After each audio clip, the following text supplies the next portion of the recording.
Welcome to Living Fully. Each episode is a chance to talk about mental health in a way that's simple, honest, and helpful.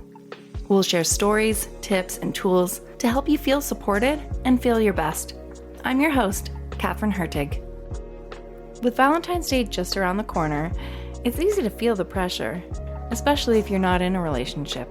In this episode, I sit down with social worker Camille Kim to chat about how we can navigate those tough feelings and turn the day into something meaningful for ourselves. Whether it's showing yourself a little love, spending time with friends, or letting your kids know how much they mean to you, we'll explore ways to make this day your own. Yeah, so Valentine's Day is right around the corner, and we all know that it's a commercialized holiday, but it can still, bring up a lot of feelings, whether you're in a relationship or not. So yeah, that's what we're going to chat about today. So thanks, Camille.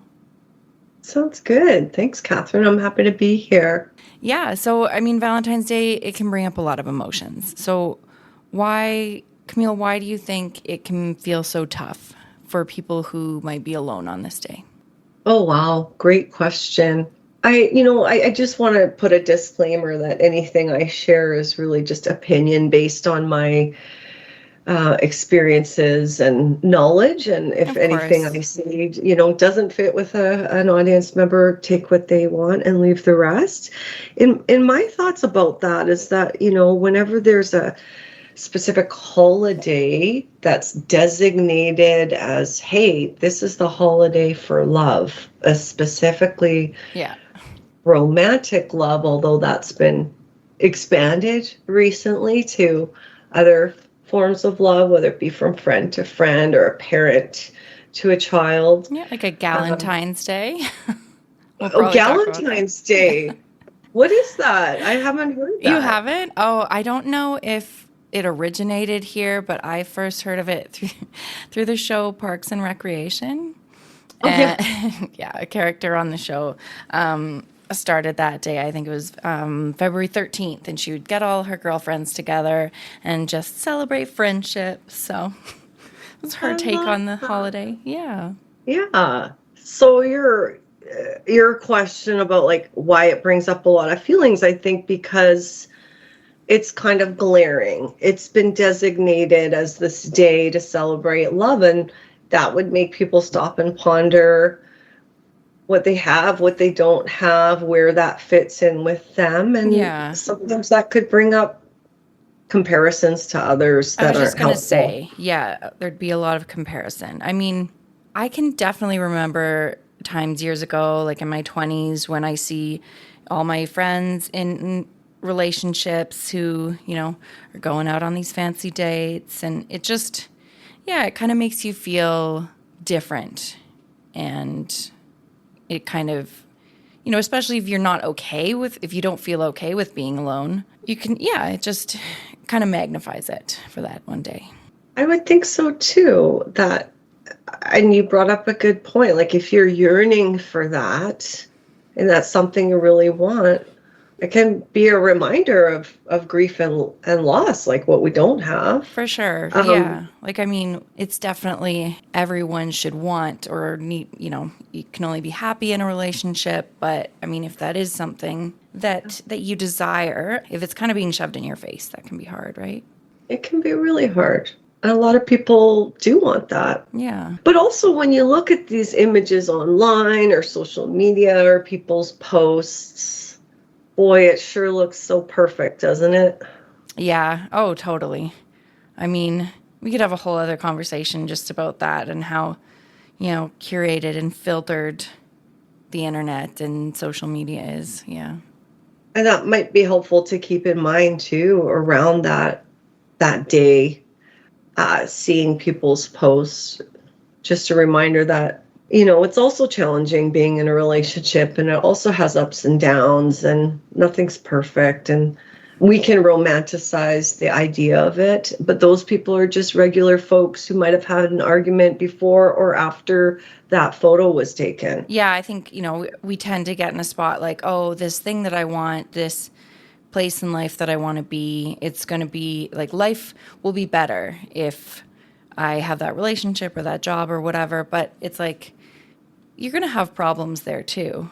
I don't want to be such a downer, but I guess it's just more of a realistic view. Like, it's not perfect just because it's different than what you're going through. Exactly. A realistic view is something we don't often take when we see other people's pictures online that look a certain way that can be a bit of a fantasy. Yeah. In our minds of what it is. Or we have that sentence in our head, I'll be happy when. Right. Do you ever work with clients on that kind of thing? Like, if they're coming to you kind of in that mindset, like, because I know that setting goals is really important, and a lot of counselors kind of start the counseling process with clients like, okay, how are you going to know in, 6 months, a year, how are you going to know if things are different or better? And what if a client comes to you, I don't know if the term would be unrealistic, but if they're thinking like, I will be happier if I'm in that relationship or whatever that is. Mm-hmm. Okay, so you're kind of talking in the area of like expectations. Right. And realistic expectations. And that's quite common. I think we all have pretty high expectations in life. Like most people have high expectations for themselves. And it's hard to avoid that. For sure. So, like in your work with clients, I don't know what the term might be. Is it working with them to change their mindset or set different goals? Mm-hmm. That is such a good question. It kind of depends on the person and their context and what they want from counseling. For sure. But I think what comes up for me when I hear like, I'll be happy when this happens in the future, is that it doesn't allow us to be happy now in the present, because we've now put it as this future thing that we can't attain until we get something else in the future. So it's a bit unattainable, and we get robbed of like enjoying stuff right now. Yeah, and the moments along the way. Yeah. You brought up the idea of like kind of grief or loss. So, I mean, this day comes around every year that kind of shouts love from the rooftops. How can someone cope with seeing that, if they've had a recent breakup or a loss?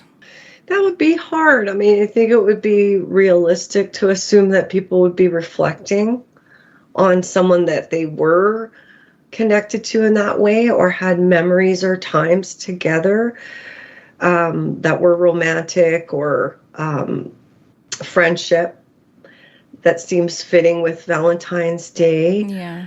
Some of the things people can do is have self-compassion for themselves, that it could bring up some feelings of sadness or reflecting on the past or loss, that would be pretty normal. But not to sort of stay in that for too long. I do notice, like in Valentine's Day, people often will try to replace the past with something in the present. So if they don't have a partner, they might celebrate with their girlfriends, like you suggested. Or even, if I were to have a Valentine's Day just for myself, I know it sounds a little odd, but what would be sort of like a dream day for myself for Valentine's Day? If I were to like take myself out on a date, what would I plan for the day? Yeah. It's shifting a bit, holidays like this, and really kind of making it your own. Instead of feeling different and out of place, you just take it and run with it and make it about something that would make you happy. Exactly. Yeah. There's so many versions. We get to decide how we want to have ceremony and ritual around holidays. Yeah. And sometimes changing it up is part of like that development in our lives. We hear a lot about that with families for different holidays, that like with the age of the kids or the changing of the stages, they do things differently. We can also do that in our own lives. For sure. I like what you said, that idea of choice, because it's like we could choose, to be upset and to feel like everyone else has this thing that I want, or we can choose to Yeah, to just put our energy somewhere else and somewhere more positive and to do something nice for ourselves. Yeah, and that's this idea of like whatever we focus on, that's what grows or that's what's amplified. Yeah. Do you believe that? I do. Yeah. So, if we're focusing on what we don't have or deficit in our life, it does make us feel kind of down. Yeah. I could probably think of a few things in my life right now I don't have and can immediately bring on that sense of sadness. And then if we were to kind of move the pendulum to the other side, you hear about gratitude lists and things like that. If I were to focus on all the people in my life that I am connected to or that are available, I feel a lot more fulfilled. What about you? That concept of whatever you focus on amplifies. Yeah, I was just thinking, like, I'm not sure if you know, but like neurologically, is that a thing? Like, is like if you get your brain to think about and focus on more positive scenarios or things like gratitude, does that in time become easier and more automatic? Yes, I believe it does. Yeah. I do believe that thinking patterns are habits and that we do have the ability to change and sometimes control our thinking patterns to get a better outcome. And it is proven in research that focusing on what we have or optimistic thoughts or, seeing the silver lining and things like that does help people manage better through difficult times in life. I remember being really intentional about that at a previous job years ago where like I just wasn't happy. So I had to be really intentional and find little things throughout the day that I was like, that did make the day better. Like, okay, I don't like this job, but I get to sit in the sunshine at lunch and, I get to spend this time with a coworker that's a friend. And, so just finding little things and it actually did, it helped a lot. That's really cool. I when you brought up the neurobiology part, I'm definitely not an expert in that area. Yet that does make me think about kind of the fact that the brain doesn't really remember the positive things as readily. Why is that? Like I think it's a survival piece where Yeah, that makes sense. Our memory for the negative and threatening pieces are there so that we can survive that if it comes again, or we can get past that, like a warning. And so as a result, some of the positive, mundane, wonderful day-to-day stuff just kind of doesn't stick in our minds as prevalently.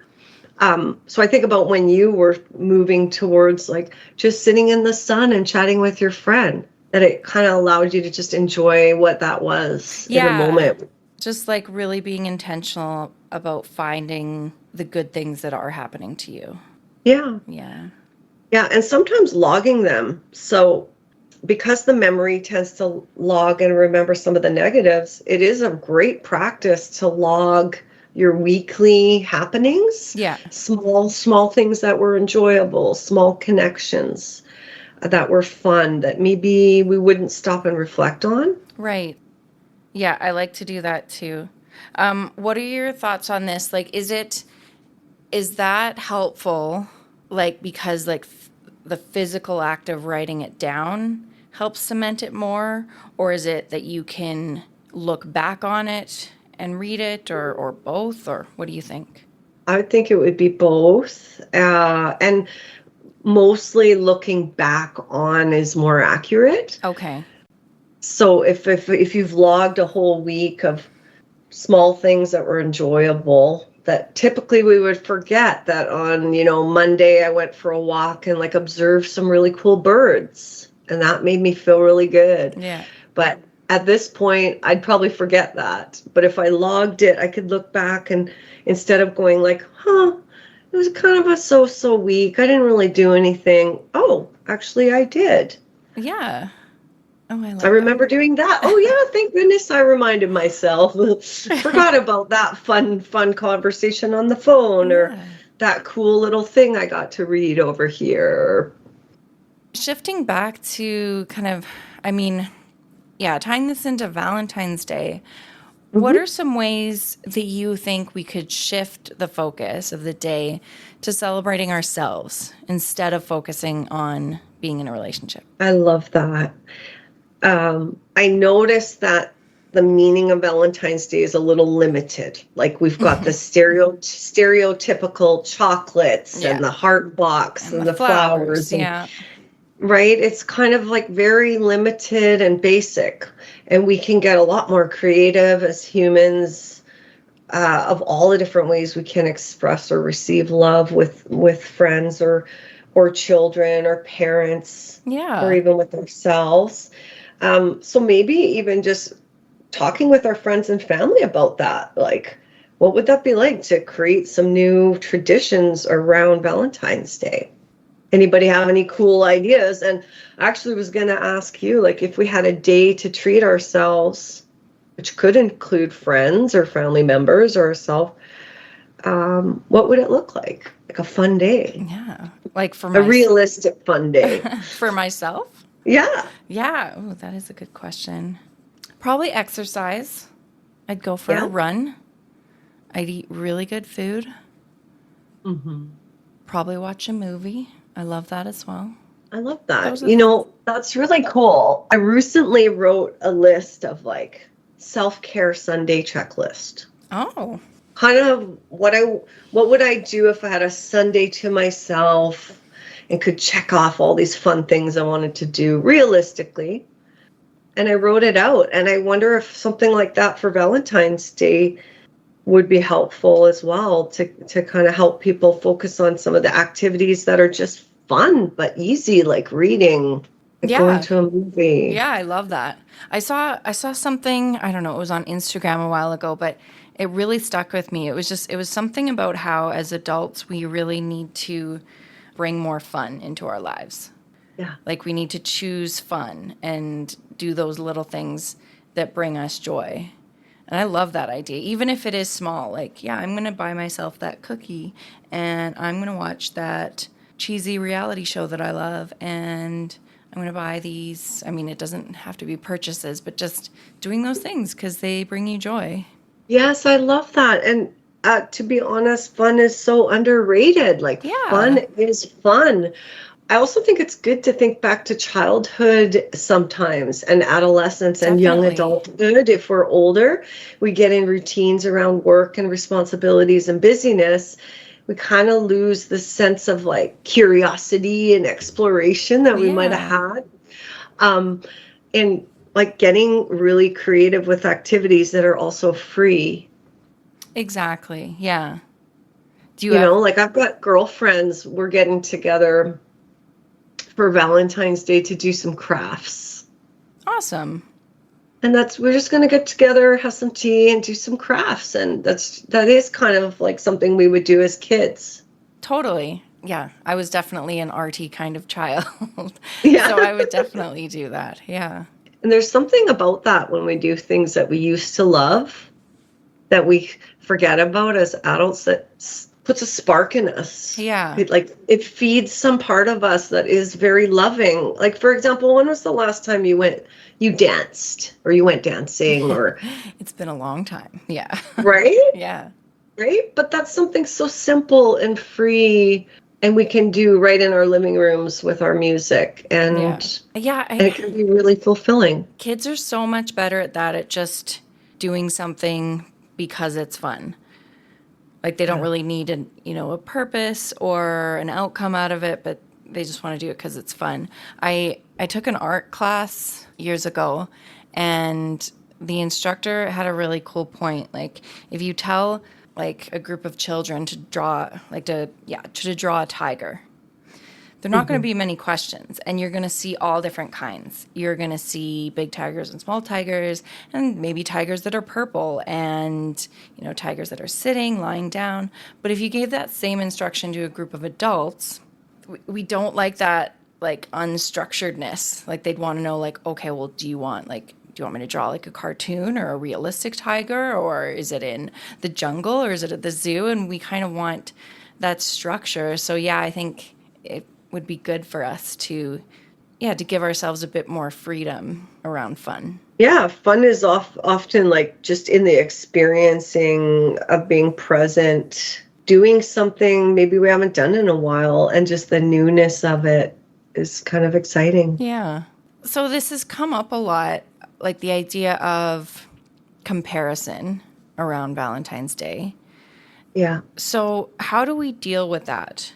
You know, how can we kind of avoid that pressure or just kind of move ourselves away from comparing ourselves to others? It's a bit hard to avoid. I think it's part of what we live with when most of us are on some type of social media. Yeah. We're all exposed to marketing. We know that marketing's job is to make us feel bad about ourselves, so we will buy the product to feel better. Right. So that's all part of that. We're supposed to feel bad so that we'll buy the product. How do we deal with that? Probably like some awareness about that is good. And then I wonder about, planning something, like coming up with a plan. Right.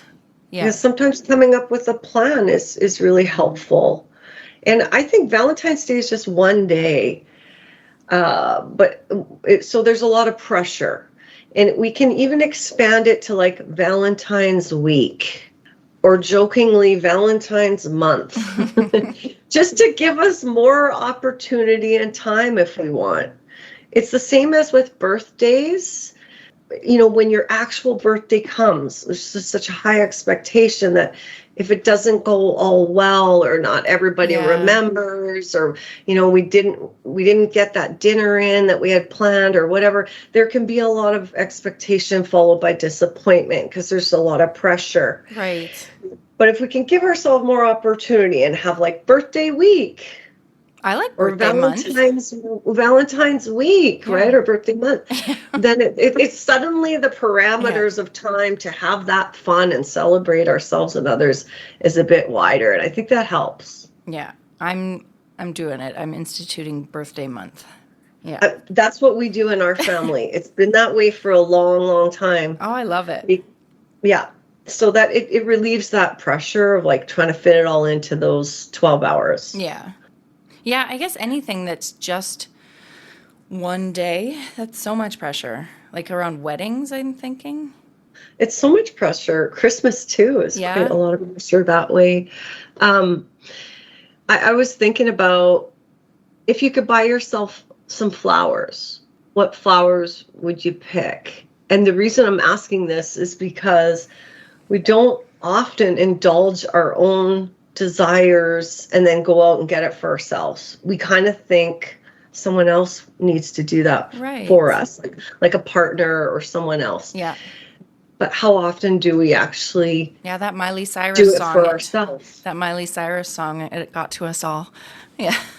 Have you heard Which one? She has a whole song about like, I can buy myself flowers. I can write my name in the sand. Oh, right. Yeah. I'm hearing it in my head now. Yeah. Right. Yeah. All about just loving yourself. I can write my name in the flowers. Something like that. Yeah. Yeah, totally. Again, it's choosing ourselves and not waiting for anyone else. And that's not saying, I mean, you can still do those things even if you are in a relationship. And I think a lot of the times the practice is to direct love externally. Yeah. Is to put it on someone else. Like I hear this from a lot of people that they feel good when they help others. They feel good when they do things for others. Like that's a for real thing. It can get a little unbalanced though, if that is the source of our feeling good is to give it to others. We sometimes forget that we can also direct it to ourselves. It can feel quite foreign, to be honest. Yeah. It can feel kind of foreign to direct that to ourselves. In your work with clients, I mean, not specifically Valentine's Day, but like, have you had experience with that? Like working with people on kind of just treating themselves better and giving themselves more love? I have had so much experience with that it's actually quite challenging to shift the direction towards others back to yourself. that it's easier for us to give away than to receive. Yeah. It's easier, and there's more control. I guess it feels like more rewarding to give to other people sometimes, but then we tend to like forget that it's also really rewarding to give to ourselves. And what would that be like to practice that in real time? Like go out and buy myself some flowers on Valentine's Day. Yeah. And then act surprised when I get it. No, I'm kidding. Yeah, get them delivered. Yeah. But yeah, right. But just imagining, now I'm imagining what kind of flowers would I get and how big would the bouquet be? Or would I go find like a nice vase to put them in? Like how much can I maximize that joy and pleasure from that one small thing? Yeah, we need to do more of that. Camille, do you think it's important to kind of challenge the sort of societal idea that being alone on Valentine's Day is a bad thing? Yes. And why is that? I think about the systems around us, the cultures that we're in, the messages that we receive. And that message is to make us feel bad. There's nothing wrong with being alone. In fact, solitude is really important. Like being able to be alone and enjoy your own time. Yeah. Is actually something people cultivate and work hard on. It's not an easy process as well. A lot of people can be like that, can be uncomfortable. And I'm not just, not just romantic relationships, but just being alone in general. Yeah, and we forget that there's a lot of cultures out there where solitude is quite valued. And I'm thinking more, we're cultivating that inner solitude where we're at peace is valued. And that's something we can all learn from, like spending time in nature on our own and feeling comfortable and just breathing into our own skin and not being afraid to be alone. Yeah, again, I think looking, like shifting it to a more positive mindset and thinking of the things that you do get to do, or like the good things about when you're alone. You know, I traveled by myself a few times in my 20s, and pros and cons for sure.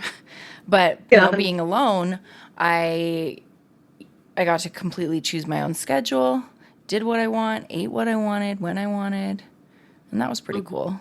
That is so precious and fun and exciting. And I think about, like, sometimes people go to a movie by themselves. Yeah, I've done that too. Yeah. You know, it's just because maybe their partner or their friends don't like the same movies. Yeah. So like, hey, I really want to see this movie. Well, I'm just going to go. Totally. Yeah. You don't want to stop yourself from enjoying things just because you have to do it by yourself. Mm-hmm. Yeah. I also wanted to just like send out a bit of a message around parents and Valentine's Day. Yeah. Okay, because I was just doing a little look in preparation for this chat today of Valentine's Day, and it was interesting that things have shifted from just romantic love, couples, partners, to more, friendship, but parental love for a child. This is such an amazing opportunity. Valentine's Day itself is an amazing opportunity to express your love, unconditional love for your child, and even give a Valentine's Day card or a specific, whatever is meaningful for you and your child, because it's that love that creates so much security for the child. Huge. It's huge. The kid can feel, they remember that forever, because I actually have an imprint in my mind of my dad's Valentine that he gave me when I was a kid. Yeah. And it said, it was just a handmade card that said, "Will you be my Valentine?" Oh. And from my dad to me. And I was probably in elementary school. And that's significant. It stuck with me that he thought about me enough to do that. And that's Valentine's Day fits under that theme. Totally. Yeah, I think, as adults, sometimes we downplay the meaning that those little things can do for kids. Because, I hadn't really thought about it like in prepping for this episode, but you're so right. Like my mom, every Valentine's Day, she would give us cards and chocolates. And I remember, you know, when I was a teenager, like rolling my eyes about it, but thinking back, it's like, that's wonderful. Like making sure to let us know that we're loved. And when we were little, it was like pink pancakes and pink milk and just putting that effort in. That's wonderful. Yeah, and you remember that. And it's so cool that she did that when you were teenagers. Oh yeah, I don't she might still do it to this day, and I'm 38. Like it's awesome. Yeah. Yeah. Shout out to my mom.